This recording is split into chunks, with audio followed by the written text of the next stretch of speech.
Cette semaine, on continue de surfer sur la vague de la semaine passée. Encore une fois, je suis au début de cette semaine-ci, donc je ne sais pas de quoi il en retourne, mais j'espère que vous avez pu y goûter puis en profiter. Cette semaine, c'est une semaine qui continue d'aller dans ce sens-là. Il y a quelques accrochages, mais quand même, ça se passe plutôt bien puis on tire des leçons de tout ça. À côté de ça, c'est une semaine qui va nous demander quand même beaucoup de flexibilité puis d'adaptation. On rentre dans l'énergie de la Vierge et il y a beaucoup de choses qui vont s'activer ici, qui va nous demander de se positionner de façon nouvelle, mais aussi de façon peut-être inattendue. Dans les faits saillants, on débute la saison de la Vierge avec le soleil qui rentre dans ce signe-là. On a une nouvelle lune drette en partant aussi, donc on set le ton. Mercure va faire un sextile à Mars et le soleil fait un carré à Uranus. On regarde ça ensemble. Rebienvenue par ici, moi c'est Gabriel, je suis astrologue et j'adore parler des transits astrologiques du moment afin qu'on puisse les avoir en conscience pour savoir comment est-ce qu'on peut les naviguer au mieux. Si tu as envie de rester à jour avec le ciel tout en regardant les pieds sur terre, je t'invite à t'abonner, à liker cette vidéo-là et à m'écrire en commentaire comment est-ce que tu anticipes la semaine. Cette semaine, on couvre du 18 au 24 août 2025. Ah oui, je voulais vous dire, j'ai activé les souscriptions sur ma chaîne, donc si ça vous tente de m'encourager monétairement, c'est maintenant possible de le faire.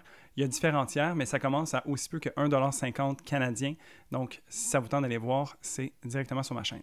On commence la semaine lundi avec un aspect qui nous fait vraiment du bien. On a déjà eu une super belle semaine la semaine dernière, et ici, ça continue d'aller dans ce sens-là. Il y a quand même un petit accrochage, mais c'est pas si pire. Alors, d'abord, on a Mercure qui fait un sextile à Mars. Ça ici, c'est l'intellect, les idées, la manière qu'on a de communiquer qui vient trouver sa voie avec l'action. Donc, c'est vraiment intéressant de voir que les babines suivent les bottines. Je ne sais pas si mes amis européens vont catcher cette référence-là, mais ce que ça veut dire, c'est que tout va dans le bon sens. On a envie d'agir sur nos idées et c'est comme si ça nous venait de manière fluide. Il y a vraiment une facilité qui s'installe. C'est intéressant, surtout depuis que Mercure est redevenu direct. Ça, c'est vraiment intéressant pour les ascendants Gémeaux et Vierge parce que Mercure est votre maître d'ascendant. Donc, Mars, qui est en balance, qui a pas nécessairement la vie la plus facile, mais qui a du cœur au ventre, vient vous aider à vous affirmer, à venir établir qu'est-ce qui est important pour vous, puis vous donner vraiment un petit coup de pep et un coup d'aplomb, en fait. Fait que vraiment, là, capitaliser là-dessus, ça va vous faire du bien. Où est-ce que l'accrochage arrive lundi? C'est quand la Lune, qui est en Cancer, donc une Lune qui est vraiment super bien outillée, reçoit un carré de la part de Saturne et Neptune, qui sont les deux en rétrogradation toujours. Donc ici, la Lune qui parle de notre monde intérieur, qui parle de comment est-ce qu'on se sent, qu'on prend soin de soi et des autres, elle vient stopper net un petit peu dans son allée. Saturne est une planète qui vient nous dire non, qui vient nous stopper, qui vient nous rendre la tâche plus difficile aussi. Donc il y a comme une lourdeur qui s'installe en ce lundi. Et avec Neptune, c'est comme si, malgré qu'on se sent bien outillé, il y a quelque chose qui accroche, il y a quelque chose qui coule pas de source ou qui est un petit peu plus difficile. C'est comme si on a tout ce qu'il faut pour réussir, mais on dirait qu'il faut quand même mettre les bouchées doubles. Alors, ici, c'est un petit peu de prendre son mal en patience à ce niveau-là. Mardi, une journée noir ou blanc. Autant on a un super bel aspect qu'on a un aspect qui, encore une fois, vient accrocher un petit peu. Donc, pour continuer dans les accrochages, c'est la Lune qui va faire son carré à Mars. Déjà qu'on s'est senti un peu stoppé le lundi, ici, c'est comme si les frustrations venaient se construire. Il y a quelque chose qui est en train de se cumuler en arrière-plan, comme si cette volonté d'agir, qui était si prenante dès le début de la journée, lundi, avec Mercure qui faisait son sextile à Mars, il y avait vraiment de l'aplomb. Mais ici, on dirait que notre humeur, on le file pas. On est d'humeur un peu maussade peut-être. On a comme quelque chose qui ne va pas dans le sens de ce qu'on voudrait faire, puis ça devient frustrant. Donc, c'est ici que ça vient se manifester. À côté de ça, la Lune va faire la rencontre avec Jupiter, donc une conjonction. Ici, c'est une conjonction sublime. On se rappelle qu'il y a eu Vénus-Jupiter la semaine dernière qui était vraiment, vraiment cool. Ici, la Lune vient participer au party d'une certaine façon. Et puis la Lune, elle est en domicile, conjointe à Jupiter qui est en exaltation. Donc, malgré qu'il y a l'accrochage avec Mars, il y a quelque chose. Il y a un fil d'argent, en fait, à trouver derrière tout ça. Puis c'est ici que la Lune avec Jupiter vient nous aider. Les deux ensemble vont travailler à faire au mieux possible et si c'est malheureusement pas possible de faire ce qu'on voudrait, mais au moins on tire des leçons de tout ça puis on grandit. Donc vraiment ici, cette lune-là, elle a des accrochages, oui, mais elle est très productive aussi. Puis pas juste productive parce que mercredi, on a tellement une belle configuration dans le ciel.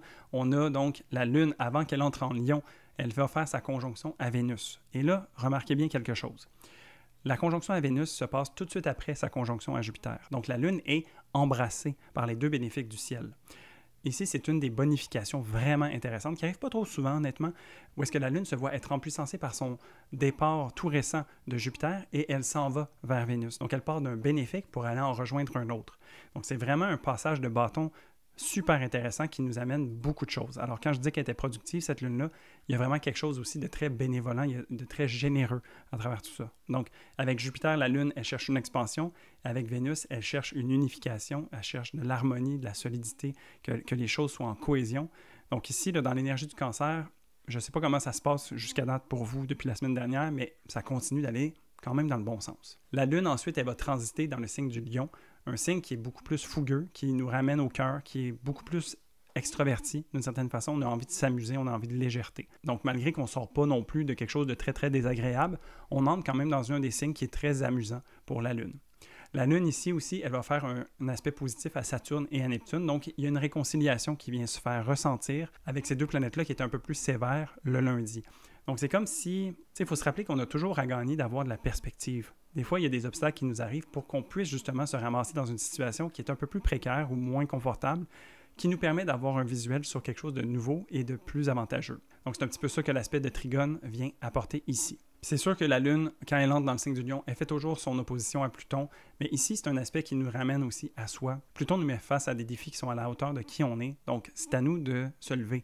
Le Trigone avec Saturne, il ne va pas être de tout repos non plus. Tu sais, Saturne est une planète qui nous demande de l'effort. Donc, si on met l'épaule à la roue, je pense qu'on a tout à gagner. Jeudi, la facilité revient tranquillement, mais sûrement. Fait que ça fait du bien. On a d'abord la Lune qui va faire un sextile à Mars. Donc, ici, l'action qui nous a également stoppé un peu plus tôt cette semaine, on trouve des réconciliations. Puis ici, c'est des opportunités, en fait, qui viennent se présenter à nous. Donc, si on se permet de sortir justement avec une Lune en Lion et d'aller vers les autres, ça va venir activer Mars qui est en balance aussi, qui cherche l'opinion des autres, qui cherche à venir trouver sa place aussi. Donc, ces deux astres-là, ensemble, viennent nous aider à créer quelque chose de nouveau. Quelque chose qui, malgré un peut-être inconfort d'il y a quelques jours, il y a quelque chose à aller acquérir de ça. Et puis, ben, c'est de se positionner aussi, d'être assumé dans cette posture-là. Puis, c'est un petit peu ça que Mars vient nous aider à faire, d'être un peu dans l'action. Parallèlement à ça, la Lune va faire sa conjonction à Mercure, qui a terminé sa rétrogradation dans le signe du Lion. Donc, on a un Mercure qui est beaucoup plus vif, beaucoup plus alerte, qui a envie de faire les choses, qui a envie de bouger, puis qui sait aussi qu'est-ce qui fait battre son cœur. Donc, ici, la Lune qui nous parle de prendre soin de soi, de répondre à nos besoins, bien, c'est comme si on avait une image claire de qu'est-ce qu'on avait besoin de faire et Mercure nous aide à le mettre en action aussi, puis à vraiment le concrétiser. Il y a quelque chose de très, très vivant à travers cette journée-ci qui nous amène à l'action, puis l'action qui nous sert. Vendredi, on entre dans la saison de la Vierge, une de mes saisons préférées d'ailleurs. C'est la saison où est-ce que mon fils est né, mais c'est pas juste pour ça. Je trouve qu'au Québec, on est vraiment bien pendant la saison de la Vierge puis de la Balance. Fait que moi, j'apprécie beaucoup la fin de l'été. Le soleil en Vierge, c'est un soleil qui est beaucoup plus analytique, qui aime ça comprendre les choses, qui aime ça aller au fond des choses. On cherche le détail, la précision. Donc, avec le signe de la Vierge aussi, on aime tout ce qui est matériel, on aime ce qui est concret. Alors, on cherche à revenir à l'essentiel, à trouver comment est-ce qu'on peut être de service, à venir agir de manière intelligente. Tu sais, je disais, c'est la fin de l'été, c'est comme si on a eu l'opportunité d'en profiter pendant tout l'été, pendant la saison du Cancer, la saison du Lion. Puis la Vierge nous ramène un petit peu à l'ordre, sans toutefois non plus manquer ce qui est en train de se passer. Tu sais, il fait très beau en nous. Je ne sais pas en France qu'est-ce qu'il fait comme température ici. Il fait vraiment chaud, là. Mais tu sais, on est toujours dans l'été, mais il faut commencer à se préparer à la vie qui va continuer, tu sais, au cycle de la vie qui continue. Il y a le retour à l'école, il y a un petit peu le froid qui s'en vient. Donc, tu sais, on a besoin de se placer à tout ça, puis c'est à ça que la Vierge nous sert. Ce mouvement du Soleil vient être particulièrement bénéfique pour les signes de Terre qui vont profiter d'un aspect de trigone, en fait. Donc, le Soleil vient supporter chacun des signes de Terre, donc le Taureau et le Capricorne, dans cet esprit de matérialité, de rendre les choses concrètes, tangibles. Il y a vraiment quelque chose qui s'installe puis qui nous ground d'une certaine façon. Aussi, c'est bénéfique pour les placements en Cancer et en Scorpion, qui chacun bénéficie à 60 degrés, donc en sextile de l'énergie de la Vierge. Donc, il y a vraiment quelque chose où est-ce qu'on arrive à mettre de l'ordre à travers peut-être nos émotions, à travers nos ressentis, et puis bien, ça nous aide à nous focaliser. Donc, c'est vraiment un des aspects très intéressants de la Vierge. Samedi, c'est une journée super intéressante parce que dès qu'on entre dans la saison de la Vierge, on a une nouvelle lune. Et c'est une nouvelle lune que je trouve qui fait du bien. Elle a le potentiel de nous surprendre aussi parce qu'il y a un aspect qui n'est pas trop subtil, qui est celui du carré d'Uranus. Alors, la nouvelle lune en soi, c'est un moment où est-ce qu'on plante des graines. Quoi de mieux que la saison de la Vierge pour planter des graines, tu sais.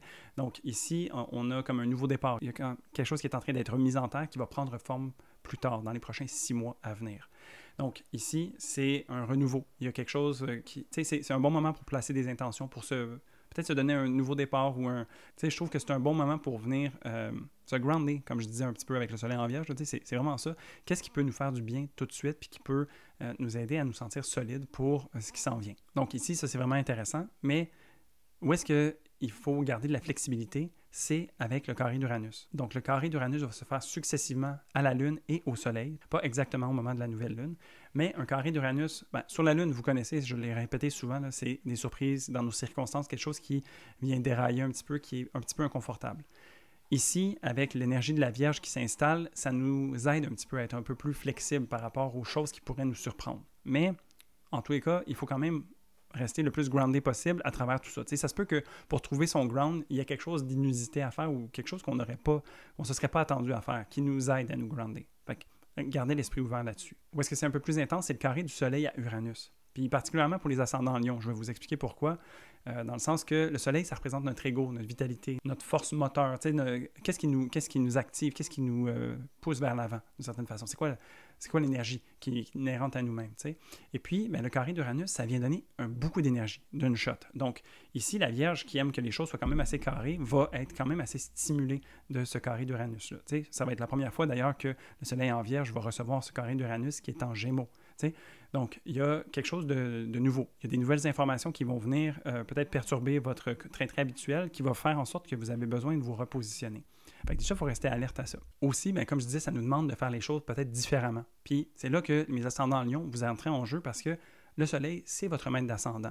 Donc ici, c'est la planète qui vous représente le plus. C'est l'ego, la vitalité, etc., ce que j'ai dit plus tôt par rapport à tout le monde, mais pour vous, c'est votre personnalité aussi. C'est la manière que vous avez d'œuvrer dans le monde, que vous avez d'interagir. C'est votre personnalité. Donc, soyez disponible, soyez ouvert d'esprit à peut-être qu'il y ait des nouveautés qui s'installent chez vous, une nouvelle manière de s'exprimer, une nouvelle manière de penser aussi, d'agir avec les autres. Tu sais, il y a quelque chose de nouveau, bref, qui vient s'installer puis qui a besoin de flexibilité. Fait que c'est ce que je vous dirais. C'est peut-être pas la chose la plus facile, je vais vous l'avouer, parce que les ascendants Lion, vous êtes un signe fixe, mais il faut quand même ce qu'il faut, puis de se permettre un peu de flexibilité, ça fait du bien, dit le taureau. Fait que pour faire comme un résumé de tout ça, là, c'est vraiment, il y a quelque chose de nouveau qui se met en place et ça nous demande de la flexibilité, puis c'est à nous de voir comment est-ce qu'on va naviguer tout ça. Donc, ayez en tête qu'il faut rester le plus groundé possible, mais que ce ground va peut-être venir de manière un petit peu inusuelle. Et puis, à travers toute cette grosse journée du samedi, on termine avec dimanche, qui termine en douceur et qui nous amène justement à aller chercher les leçons qu'on aura besoin d'avoir été chercher. On a la Lune qui va faire un sextile à Jupiter, tout simplement. Donc, ici, déjà, on a eu une super belle relation plus tôt dans la semaine avec Jupiter qui nous ouvrait les portes à plus grand, qui nous empuissançait, qui nous amenait beaucoup d'énergie. Ici, donc, la Lune qui est rendue en Vierge vient concrétiser ça. Toujours dans cette idée d'être dans le signe de la Vierge qui aime que les choses soient plus tangibles et carrées, cartésiennes. Tu sais. Donc, Jupiter ici vient lui amener un bon coup d'énergie à travers tout ce travail-là qui est en train d'être fait au niveau de la Lune et nous ouvre la porte sur plus grand. Donc, il y a des leçons, des apprentissages à tirer, puis c'est ici qu'on peut venir capitaliser là-dessus pour que ça puisse nous durer sur le long terme. Je pense aussi qu'avec Jupiter, ça va peut-être nous aider à mettre un baume un petit peu sur le potentiel carré d'Uranus qui peut nous avoir secoué un petit peu la veille. Donc, à voir un petit peu comment est-ce qu'on peut prendre du recul ou se poser à travers tout ça, ça pourrait être super bénéfique. Et donc voilà, ça fait le tour de la semaine. La semaine prochaine, on a une semaine à saveur vénusienne. On a eu une semaine à saveur martienne il y a quelques temps de ça. Là, c'est Vénus qui est au spotlight. Alors, Vénus va rentrer dans le signe du Lion. Elle va faire des aspects positifs à Saturne, Neptune et Uranus. Un aspect un peu plus difficile avec Pluton. Donc, vraiment, elle active toutes les planètes transsaturniennes. Ça va être super intéressant de voir ça. Et on termine avec Uranus aussi qui fait un sextile à Neptune. Vraiment quelque chose de très, très particulier ici aussi. C'est un aspect sur la durée, mais on commence à y goûter, puis c'est super intéressant. Si tu as aimé cet horoscope, n'hésite pas à y mettre un pouce. Ça m'a fait plaisir de partager les transits astrologiques avec toi. J'espère que tu vas avoir une bonne semaine et je te dis à très bientôt dans une nouvelle vidéo.